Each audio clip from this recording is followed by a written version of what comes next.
सबसे पहले कि इन लास्ट 35 डेज में हमें कैसे प्रिपरेशन करनी चाहिए प्रीलिम्स की, उसके बारे में हम लोग बात करेंगे।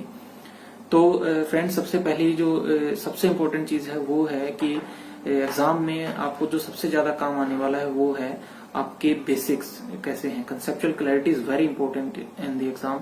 तो आप जो मेन आपके बेसिक सिलेबस हैं, जैसे कि हिस्ट्री है, आपका ज्योग्राफी है, आपका पॉलिटी है और आपका इकोनॉमिक्स है, एनवायरमेंट है, ये हमारे बेसिक सिलेबस हैं। हमारे पास इनका रिसोर्स रहता है, मटेरियल रहता है, हमारे पास बुक्स, स्टैंडर्ड बुक्स रहती हैं। तो वी हैव समथिंग कि हम इसको अच्छे से और ज्यादा अच्छे से प्रिपेयर कर सकते हैं। तो सबसे पहले आपकी ये चीजें अच्छे से क्लियर होनी चाहिए, कंसेप्चुअल क्लैरिटी होनी चाहिए।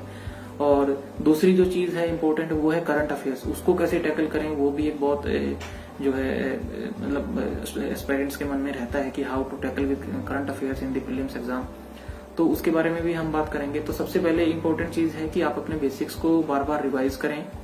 History, geography, polity, economics, environment, इनको आप बार बार रिवाइज करें। इनसे जो कोई क्वेश्चंस आएंगे वो आपके क्वेश्चंस आप कोशिश करें कि वो क्वेश्चंस गलत ना हो। और आपको थोड़ी थोड़ी ब्रॉड स्ट्रेटजी मैं हर सब्जेक्ट के लिए बता देता हूँ। फर्स्ट ऑफ ऑल हिस्ट्री के लिए आप मॉडर्न जो हिस्ट्री है उसके लिए आप स्पेक्ट्रम से कर सकते हैं। स्पेक्ट्रम बहुत अच्छी बुक है, लास्ट में उसमें समरी भी दी होती है। तो आप even at the last phase आप उसको रिवाइज करने के लिए फटाफट लास्ट से समरी से आप रिवाइज कर सकते हैं। और अगर आपने अपने नोट्स बनाए हैं तो उससे भी आप रिवाइज कर सकते हैं। हिस्ट्री में जो चीजें ध्यान देने की है वो ये है कि आप टाइमलाइन भी ध्यान दीजिए। दूसरा, आप जो है क्रोनोलॉजी भी हिस्ट्री से क्वेश्चन पूछे जाते हैं। तीसरा जो है फैक्चुअल चीजें, जहाँ पे एसोसिएशंस हैं and the persons associated with the associations हैं। और जो है एक्ट्स जो हमारे आते हैं, जैसे कि 1857 के बाद जो गुड गवर्नेंस इंडिया एक्ट आया था 1858 में, फिर 1909, 1919, 1935 जो acts government of India act जो आए हैं उन सब में क्या प्रोविजंस थे। फिर लास्ट में जो हमारी इवेंट्स रहती हैं after world war, second world war, जो हमारी इवेंट्स रहती हैं जिसमें कि अगस्त ऑफर आता है, हमारा वोवेल प्लान आता है, जिसमें कि cabinet mission, Cripps mission, cabinet plan और ये सारी चीजें जो रहती हैं उसमें क्या प्रोविजंस थे, किसने क्या क्या ब्रिटिश गवर्नमेंट की तरफ से ऑफर करा गया और किस किस ने उसको सपोर्ट करा। तो ये इन चीजों के बारे में अगर क्लैरिटी रहेगी तो आप वहां पे क्वेश्चंस को अच्छे से अटेम्प्ट कर पाएंगे हिस्ट्री के। दूसरा जो चीज है मिडवल और जो एंशिएंट हिस्ट्री है। अभी रिसेंटली एक ट्रेंड है यूपीएससी में पिछले 2 या 3 साल से, I think specially for last 2 years there have been increase number of questions being asked from medieval history. तो आप उसके लिए आप क्या कर सकते हैं, जो मैं अपना बता देता हूँ। मैंने जो लूसेंट की हमारी एक जीके की बुक आती है, मैंने वहां से करा था। और भी आपके पास रिसोर्सेज हैं, बहुत सारे वीडियोस आपको मिल जाएंगी यूट्यूब पे, आप वहां से भी उसको कर सकते हैं। बिकॉज इस टाइम पे आप कोई नई बुक उठा के, नया रिसोर्स उठा के आप तैयार नहीं कर सकते। तो फॉर ए क्विक रिवीजन के लिए अगर आपने नहीं करा है या आप कर रहे हैं तो आप जो वीडियोस 1 घंटे में जो मिडवल का एक कोर्स टाइप सा रहता है आप वो कर सकते हैं। या फिर आप जो लूसेंट में बहुत उन्होंने क्रिस्प में बना के दे रखा है तो आप वहां से भी कर सकते हैं अगर आपने नहीं करा है। और अगर आपने पहले से तैयार कर रखा है तो आप उसी सोर्स को ही रेफर करें, उसी से स्टिक टू करें और उसी पे अगर तैयारी करेंगे तो आपके लिए बहुत बेनिफिशियल रहेगा। एंशिएंट से आप जो तैयारी करते हैं, मेरे हिसाब से जो रिसेंट में करंट अफेयर्स में जो चीजें एंशिएंट से रिलेटेड रही हैं, जैसे हमने बहुत एक्सकवेशंस करी हैं, इवन हमारे बजट में भी बहुत सारी ऐसी चीजें थी जहाँ पे हमारे फाइनेंस मिनिस्टर ने ऐसी साइट्स के बारे में नाम लिए हैं और कुछ वर्ड्स ऐसे नाम लिए हैं जो एंशिएंट के सिलेबस से रेफर करते हैं। तो उन चीजों को आप ना छोड़िए, उनसे रिलेटेड जो चीजें हैं उनको आप करिए। तो आपके लिए मे बी वहां पे कोई भी क्वेश्चन आ सकता है उन वर्ड से रिलेटेड। और तो ये रहा हिस्ट्री का। अभी ज्योग्राफी के लिए हम लोग क्या करते हैं कि ज्योग्राफी के लिए सबसे पहले जो हमारे पास मटेरियल रहता है 11th-12th की एनसीईआरटीज, आप उसको छोड़ के मत जाइए, बहुत इंपॉर्टेंट है वो। एक एक वर्ड को आप कर लीजिए, बिकॉज बहुत ज्यादा भी नहीं है, लेकिन चैप्टर वाइज आप करिए। और दूसरा जो है जीसी लियोंग, सो मैं अपना बता देता हूँ। जीसी लियोंग में क्या है कि this book is not written for the UPSC examination point of view. और दूसरा, this has been written by an foreign writer. तो इसमें बहुत सारी ऐसी चीजें हैं जो कि UPSC exam point of view से इररेलेवेंट रहती हैं, बहुत ज्यादा काम पे नहीं आती हैं यूपीएससी प्रिपरेशन में। तो आप थोड़ा सा सिलेक्टिव स्टडी करिए जीसी लियोंग से। तो कुछ स्टार्टिंग के कुछ 2-3 चैप्टर्स हैं और जो क्लाइमेट से रिलेटेड जो जीसी लियोंग में है जो जो चैप्टर्स हैं आप वो वहां से कर सकते हैं। बाकी चीजें आप ज्योग्राफी की जो है एनसीईआरटी से आप कर सकते हैं, तो आपके लिए बेनिफिशियल रहेगा। उसके अलावा ज्योग्राफी में आप एटलस पे ध्यान दीजिए, जो रिसेंट न्यूज में रही हैं जो चीजें, और वो जो आप लोकेशंस देखेंगे एटलस से, तो साथ में आप लॉन्गिट्यूड लैटिट्यूड इन चीजों पे भी ध्यान दीजिए कि वो कौन सी लैटिट्यूड पे पड़ते हैं, कौन सी लॉन्गिट्यूड वहां से निकलती है, क्योंकि रिसेंटली बहुत सारे ऐसे क्वेश्चंस पूछे गए हैं जहाँ पे लॉन्गिट्यूड और लैटिट्यूड का भी रोल रहता है एटलस के क्वेश्चंस में। और वर्ल्ड मैप से भी एक या दो क्वेश्चन हर बार प्रीलिम्स में पूछा जाता है, लास्ट टाइम भी पूछा गया था, हर बार एक या दो क्वेश्चंस वर्ल्ड मैप से पूछा जाता है। तो जो वर्ल्ड में जो चीजें न्यूज में रहती हैं, जो लोकेशंस न्यूज में रहती हैं, आप उनको भी एक बार देख लीजिएगा। बाकी जो ज्योग्राफी से है फैक्चुअल कुछ बहुत सारी चीजें हैं ज्योग्राफी में, जैसे कि आपके माउंटेन्स हैं, तो माउंटेन रेंजेस जो हैं वो आप सारे ऊपर से नीचे तक, जैसे हिमालयाज हैं, नीचे फिर अपने विंध्याचल हैं, उसके बाद वेस्टर्न घाट्स हैं, और इधर ईस्टर्न घाट्स हैं, और नॉर्थ ईस्ट जो माउंटेन्स हैं उन सबको आप एक बार माउंटेन कंप्लीट कर लीजिए। दूसरा जो है हमारे जो नेशनल पार्क्स हैं और वाइल्ड लाइफ सेंचुरीज हैं वो आप देख लीजिए, जो इम्पोर्टेंट है कहाँ पर है। रामसर साइट्स हैं वो देख लीजिए। उसके अलावा जो हमारे पास इम्पोर्टेंट रहता है कि इंडिया में जो स्टेटस रहता है फॉरेस्ट का, हम कहाँ पे बढ़ा है, कहाँ पे घटा है, कौन से ऐसी चीजें हैं, तो उसको आप इग्नोर करके मत जाइए। तो ये आप ऐसे इस तरीके से इन चीजों को अगर करेंगे तो ज्योग्राफी से रिलेटेड क्वेश्चंस मोस्ट प्रोबेबली आप वहां पे सॉल्व कर लेंगे। थर्ड थिंग इज पॉलिटी के लिए मुझे लगता है कि Laxmikanth for prelims, Laxmikanth is comprehensive, आप उसको बार बार रिवाइज करिए, आप उसको बार बार तैयार करिए, तो पॉलिटिक्स से रिलेटेड क्वेश्चंस आप वहां पे इजिली सॉल्व कर पाएंगे अगर आपने अच्छे से लक्ष्मीकांत को पढ़ा है और आपकी कंसेप्चुअल क्लैरिटी है। तो I think you will be able to solve the polity questions very easily there. The thing for polity is revise more and more. तो बहुत सारी चीजें ऐसी हैं जब आप पॉलिटी के चैप्टर्स पढ़ते हैं आपको लगता है कि you have completely done the complete chapter in very good manner, but जैसे ही पार्लियामेंट से रिलेटेड कोई ऐसे क्वेश्चंस आते हैं तो आपको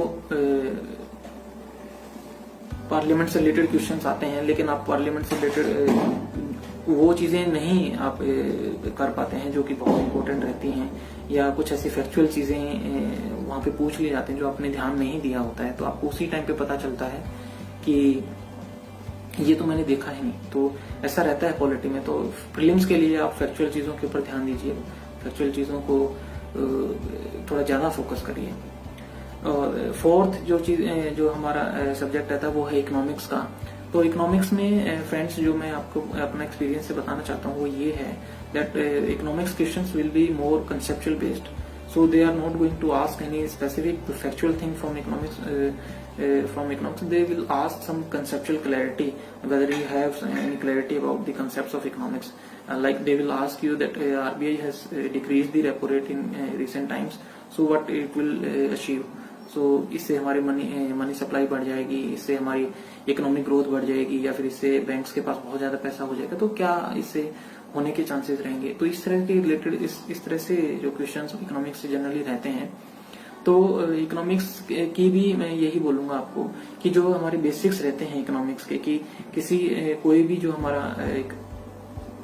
एक मूव रहता है बाय गवर्नमेंट और बाय आरबीआई, तो वो what is the main objective, what they want to achieve with that policy.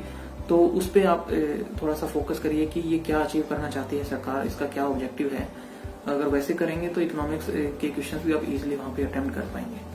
Fifth thing is environment. Environment के लिए हमारे पास जो रिसोर्स रहता है वो जनरली शंकर आईएएस की बुक आती है एनवायरनमेंट की, और इसके अलावा हमारे पास कोई कॉम्प्रिहेंसिव मटेरियल नहीं रहता है एनवायरनमेंट के लिए। But most of the questions from environment will be from current affairs, जो रिसेंटली करंट में न्यूज रही है वहीं से क्वेश्चन आते हैं। और एनवायरनमेंट से जो क्वेश्चंस रहते हैं जनरली मैंने ये देखा है कि जो अभी करंट में जो बहुत ऐसी न्यूज रहती हैं एनवायरनमेंट से रिलेटेड, जैसे कि climate change is one thing, second thing is global warming जो है अपना वो, और अभी जो है फॉरेस्ट फायर्स बहुत चल रही हैं वो चीजें, और फोर्थ जो है जैसे एनवायरनमेंट में लास्ट टाइम पूछा था कि एग्रीकल्चर वगैरह में जो हम पेस्टिसाइड्स का यूज करते हैं वो क्वेश्चन आया था। तो सॉलिड वेस्ट मैनेजमेंट कैसे, और जैसे रिवर्स में जो पोल्यूशन वगैरह हम लोग अभी चल रहा है, तो माइनिंग से रिलेटेड, तो ये सारी चीजें एनवायरनमेंट में आती हैं। तो रिसेंटली जो करंट में न्यूज में रहता है उसी से क्वेश्चन पूछने के ज्यादा चांसेस रहते हैं। तो आप बेसिक एनवायरनमेंट के सिलेबस के साथ साथ इन चीजों को भी ध्यान में रखकर एनवायरनमेंट की तैयारी करिए। उसके बाद जो है फ्रेंड्स वो है science and tech. For science and tech material जो हमारा रहता है जनरली हम जो रेफर करते हैं वो एनसीईआरटीज होती हैं अप टू 10th क्लास। लेकिन साइंस एंड टेक से जो रिलेटेड क्वेश्चन पूछे जाते हैं वो अभी पिछले कुछ सालों से यूपीएससी ने नहीं पूछा है कि आपको वो डायरेक्ट आपको 10th क्लास के एनसीईआरटी से कुछ ऐसा मिल जाए, बट यू नेवर नो। आप प्रिपेयर करके जाइए तो 10th क्लास तक की एनसीईआरटीज आप देख सकते हैं, वो इजी रहती हैं, आप इजीली उसको अंडरस्टैंड भी कर पाएंगे। और करंट अफेयर से रिलेटेड ही क्वेश्चन आएंगे। अगर साइंस एंड टेक से रिलेटेड क्वेश्चन आते हैं मोस्टली यही रहता है कि करंट बेस्ड ही क्वेश्चन रहते हैं। तो जो साइंस एंड टेक से रिलेटेड चीजें अभी पिछले 1 से 1.5 साल से न्यूज में रही हैं, आप उस पर थोड़ा ज्यादा फोकस करिए। करंट अफेयर्स जो हमारा मेनली रहता है वो हम कैसे प्रिपेयर करें, इस पे हम एक थोड़ी सी बात कर लेते हैं। तो करंट अफेयर्स को हम कैसे कर सकते हैं फ्रेंड्स, कोई भी मंथली मैगजीन अपने बहुत सारे कोचिंग इंस्टीट्यूट्स प्रोवाइड कर देते हैं। They already compile all the current affairs for the past month, और वो आपको प्रोवाइड कर देते हैं, तो आप वहां से कर सकते हैं। या फिर जो अगर आपने खुद के हैंड रिटन नोट्स बना रखे हैं तो आप उसी को रेफर करिए, क्योंकि जो चीजें आपने बनाई हैं वो आपको ज्यादा टाइम तक आपके माइंड में रहती हैं, आप इजिली उनको रिकलेक्ट कर पाते हैं एग्जाम में, और वो रिवीजन भी आप उनका बहुत अच्छे से कर पाएंगे, इजिली आप उन चीजों को रिवाइज कर पाएंगे। तो अगर आपने अपने हैंड रिटन नोट्स हैं तो आप उन्हीं को रेफर करिए, और अगर नहीं करा है तो आप मंथली जो मैगजीन्स आती हैं करंट अफेयर्स की वो भी आप रेफर कर सकते हैं।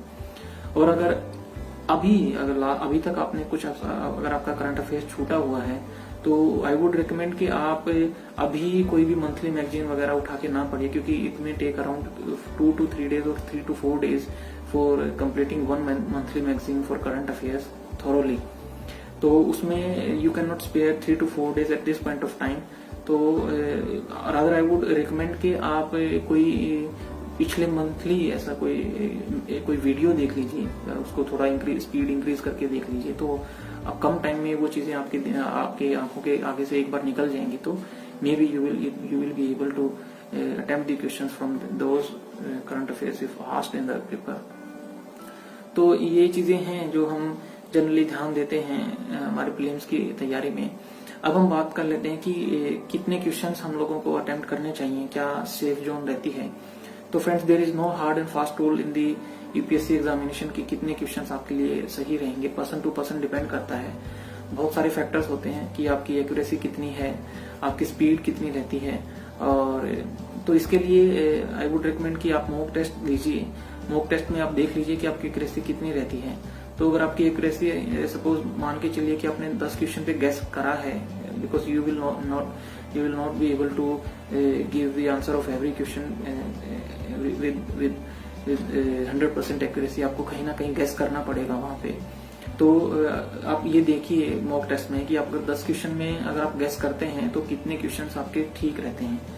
तो 2-3 पेपर 4 पेपर देने के बाद आपको ये आइडिया हो जाएगा कि मेरे इतने क्वेश्चंस आपके आउट ऑफ 10 5 और 6 question 7 question are right and 3 या 4 या 5 क्वेश्चन आपके गलत होते हैं। गेस वर्क कैसे काम करता है, तो वहां पे जो अगर आप नेगेटिव में रहते हैं तो आप वहां पे ज्यादा क्वेश्चंस अटेम्प्ट करने की कोशिश ना करें, क्योंकि it may go against you, वहां पे नेगेटिव मार्किंग होती है और आपके मार्क्स कम हो सकते हैं। लेकिन अगर आपको लगता है कि आपका गेस वर्क काम करता है और आपके क्वेश्चंस आप गेस करते हैं तो पॉजिटिव में रहने के चांसेस रहते हैं, तो फिर आप वहां पे चांस ले सकते हैं अगर आपके अटेम्प्ट बहुत कम रहते हैं तो। और बहुत सारे मेरे पास जो अभी क्वेश्चन जो एस्पिरेंट्स ने क्वेश्चन पूछे हैं उसमें ये बोलते हैं कि कितना वो जानना चाहते हैं कि कितने क्वेश्चंस सेफ रहेंगे हमें अटेम्प्ट करने के लिए। तो मुझे लगता है कि आप एटलीस्ट 75 क्वेश्चंस तो एग्जाम में करिए, बिकॉज उसके नीचे इट बिकम्स वेरी डाइसी कि आपके अटेम्प्ट्स आपको नहीं पता आपके कितने क्वेश्चंस वहां पे गलत हो सकते हैं, तो आप बॉर्डर लाइन पे आ जाते हैं, बहुत प्रॉब्लम हो जाती है। तो एटलीस्ट 75 क्वेश्चंस करिए। उसके ऊपर आप अपने हिसाब से देख सकते हैं कि अगर वहां पे कैसा पेपर रहता है। अगर पेपर इजी रहता है तो आप 80-85 कर सकते हैं, पेपर बहुत टफ रहता है तब भी आप कोशिश करिए कि एटलीस्ट 75 क्वेश्चन तो आप करिए, और बाकी मॉक टेस्ट देखिए आपको you will get a fair idea कि कितने क्वेश्चंस आपके लिए ठीक रहेंगे। और थर्ड थिंग जो हम बात करेंगे वो है जनरल इंस्ट्रक्शंस क्या है, अभी लास्ट 35 डेज में हमें किन चीजों पे ध्यान देना है या फिर किन चीजों को अवॉइड करना है। तो फ्रेंड्स इस पीरियड में आपको लास्ट 35 डेज में जो सबसे पहले काम करना है वो ये है कि आपको अपने मेंटल स्ट्रेंथ को बना के रखना है। ये बहुत प्रेशर का टाइम होता है, आपके ऊपर बहुत इमेंस प्रेशर होता है, देयर इज इतना वास्ट सिलेबस रहता है यूपीएससी का, और जैसे जैसे एग्जाम नजदीक आता है नर्वसनेस इंक्रीज होती है और आपका मोरल डाउन होता है, बहुत बार कॉन्फिडेंस लो हो जाता है कि मेरे से नहीं होगा इस टाइम पे, या मेरा करंट अफेयर्स तो अभी बहुत सारा बाकी है, या मेरा रिवीजन नहीं हुआ है अभी तक, इस तरह के थॉट्स आते हैं। तो फ्रेंड्स थोड़ा कॉन्फिडेंस हाई रखिए, मोरल आपका अगर हाई मोरल रहेगा तो आप इजिली चीजों को जो है कर पाएंगे, इजिली चीजों को अपना मैनेज कर पाएंगे। तो फर्स्ट थिंग इज आप ये मन में कॉन्फिडेंस रखिए कि आप अभी देयर इज स्टिल टाइम, अभी भी 1 महीना है हमारे पास, और अगर आप सीरियसली तैयारी कर रहे हैं तो आप 1 महीने में बहुत कुछ कर सकते हैं, अभी हमारे पास टाइम है। तो मोरल अपना हाई रखिए, कॉन्फिडेंस रखिए, और अपने आप को डिमोटिवेट मत होने दीजिए, नेगेटिव चीजों से बचिए, और ऐसे ग्रुप से, सोशल ग्रुप से भी बचिए जहां पे आपको ऐसा फील हो कि मेरी तैयारी बहुत कम है और बच्चों ने बहुत तैयारी कर रखी है, ऐसे सोशल ग्रुप से बचिए। अपने आप पे फोकस करिए, खुद की स्ट्रेटजी बनाइए, और अपने सिलेबस को ध्यान में रखिए कि how much I have completed, how much is left, तो मैं इसको कैसे कंप्लीट करूं, उस चीज पे ज्यादा ध्यान दीजिए। दूसरी चीज है कि आप अपने मेंटल के साथ साथ आपको फिजिकली भी फिट रहना जरूरी है। तो बहुत सारा अभी जैसे देयर इज स्टिल कोविड-19 अमंग अस, तो अभी उससे भी आपको बचना है, तो आपको ध्यान देना है कि आप बहुत ज्यादा सोशल डिस्टेंसिंग वगैरह मेंटेन करिए, खुद को क्वारंटाइन कर लीजिए 1 महीने के लिए। इससे क्या होगा कि आप अपने में फोकस भी कर पाएंगे, अपनी तैयारी भी कर पाएंगे, और आप अपने आप को कोरोना से भी बचा पाएंगे, तो ये आपके लिए बेनिफिशियल हो सकता है। और पूरी नींद लीजिए, adequate sleep is very important आपकी for your physical and mental health, पूरा अच्छे से और अच्छा अपना खाना पीना खाइए। इस टाइम पे लास्ट आप जो नहीं करनी है वो ये चीजें हैं कि आप कोई नया रिसोर्स मत उठाइए, कोई नई बुक मत पढ़िए, कहीं से नया रिसोर्स पढ़ेंगे तो इट विल टेक टाइम, और फिर सिर्फ एक बार पढ़ने से वो नहीं होता है, you will not be able to recollect it in the exam conditions, बहुत प्रेशर होता है वहां पे, तो नई चीजें आप नहीं रिकलेक्ट कर पाएंगे, तो उसका कोई फायदा नहीं है। अगर आप कोई नई चीज पढ़ते भी हैं तो मेक श्योर कि आप उसको एटलीस्ट एग्जाम से पहले 2, 3 या 4 बार उसको रिवाइज करके जाएं, ताकि वो चीज आपके माइंड में बैठ जाए और वहां पे व्हेन यू नीड इट तो आप उसको इजीली रिकलेक्ट भी कर पाए। तो first thing, do not go to any new resource और बुक, और अगर आपको जाना भी पड़ता है, कुछ ऐसा बचा हुआ है अभी आपका सिलेबस का पार्ट जो आपने अभी तक नहीं पढ़ा है, तो कोशिश करिए कि आप उसको एग्जाम से पहले 3 या 4 बार रिवाइज कर लें। उसके अलावा जो प्रीवियस ईयर क्वेश्चन जो है हमारा क्वेश्चन पेपर है, उसको आप जरूर देखिए एक बार, क्योंकि बहुत बार ऐसा हुआ है यूपीएससी में कि सेम टू सेम क्वेश्चन भी रिपीट हुए हैं, तो आप उनको एक बार देख लीजिए। इससे 2 फायदे होंगे, अगर वहां से डायरेक्ट कोई क्वेश्चन फिर से रिपीट होता है तो आप उसको कर सकते हैं, इजिली कर लेंगे वहां पे, और दूसरा फायदा ये होगा कि you will get a fair idea कि कैसे क्वेश्चन पूछे जा रहे हैं, रिसेंट ट्रेंड क्या रहता है यूपीएससी का, लास्ट टाइम कहाँ से ज्यादा क्वेश्चन आए थे, तो इस बार कहाँ से ज्यादा क्वेश्चन आने के चांसेस हैं, और क्वेश्चन का लेवल क्या रहता है, कट ऑफ ये देखिए कि लास्ट पिछले 2 साल से तो for general it has been only 98, so below 100, तो आपको हाफ क्वेश्चन से भी कम करना है क्लियर होने के लिए, ठीक होने चाहिए आपके। तो पेपर का थोड़ा सा ट्रेंड चेंज हुआ है, आप क्वेश्चंस देखेंगे तो आप फील कर पाएंगे कि पहले से जो थोड़े से ट्रिकी क्वेश्चंस हैं, डिफिकल्ट क्वेश्चंस बन रहे हैं। But again there is always uncertainty in the UPSC, you will never know कि इस बार क्या होने वाला है, क्या पेपर इजी रहेगा, डिफिकल्ट रहेगा, तो वो आप सिर्फ एग्जाम कंडीशंस में जाकर ही आपको पता लगेगा कि कैसा पेपर है। और फ्रेंड्स, एक जो लास्ट चीज है मैं आपसे शेयर करना चाहता हूँ कि बहुत अभी आप सब्जेक्ट वाइज पेपर आप मॉक टेस्ट कर रहे होंगे, so now stop doing the subject wise test papers, now start doing the full length test, क्योंकि अभी ये टाइम नहीं है कि आप सब्जेक्ट वाइज करें, तो अभी आप फुल लेंथ टेस्ट दे के देखिए, at least 10 to 15 full length test जरूर दीजिए एग्जाम में जाने से पहले। और आप दूसरी चीज मैं आपको एडवाइस करूंगा कि आप लास्ट के 1 वीक और 10 डेज पहले, एग्जाम से 7 या 10 दिन पहले तक आप अपने टेस्ट देना बंद कर दीजिए, उस 7 या 10 दिन में आप सिर्फ रिवीजन करिए, अपने रिसोर्स को बार बार रिवाइज करेंगे तो वो चीजें आपके माइंड में बैठ जाएंगी। और आपको एक मेंटली एक आपको थोड़ा सा रेस्ट भी चाहिए एग्जाम मतलब टेस्ट देने से, ताकि आप फुली प्रिपेयर हो पाए उस एग्जाम रियल में जो एग्जाम होगा आपका उसके लिए। तो ये सारी चीजें थी फ्रेंड्स आज जो मैंने आपके साथ शेयर करी, अपना एक्सपीरियंस शेयर करा। तो आई होप कि ये चीजें आपको हेल्प करेंगी एग्जाम में। और इसी के साथ मैं आप सब लोगों को I wish best of luck to you and all the best कि आपके एग्जाम में आपका लक आपका साथ दे और चीजें आपके अनुकूल रहें ताकि you will be able to clear it. तो बेस्ट ऑफ लक गाइस।